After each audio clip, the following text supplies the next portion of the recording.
Patricia Chauvin est mère de Delphin, 16 ans, atteint de déficience mentale.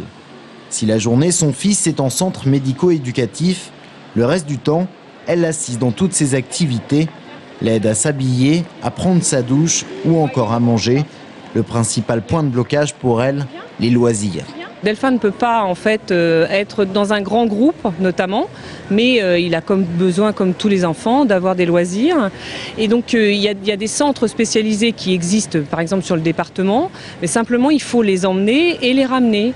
Et ça n'est pas, comme pour tous les autres enfants, sur la commune où j'habite.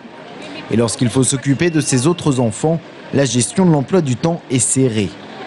Le principal manque pour Patricia, l'encadrement et les dispositifs mis en place pour aider les déficients mentaux à l'âge adulte.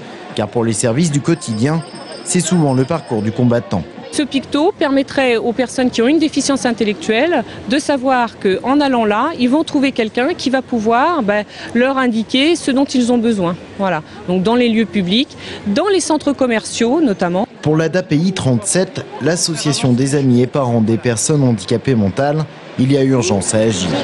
Est-ce que vous avez signé le manifeste de l'ADAPI ? Samedi, en plein cœur de Tours, les membres de l'association ont incité la population à signer une pétition qui sera remise aux représentants du gouvernement lors de l'Assemblée générale de l'UNAPI.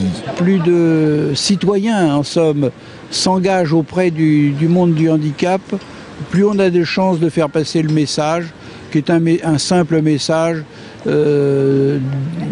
faire en sorte que la personne handicapée soit considérée comme un citoyen comme les autres. 700 000 Français seraient atteints de handicap mental. Il y a 3 ans, Nicolas Sarkozy avait promis à Tours de faire plus pour les handicapés et notamment la revalorisation des indemnités. Mais avec le gel des dépenses de l'État annoncé la semaine dernière, beaucoup ont peur que la promesse ne soit pas tenue.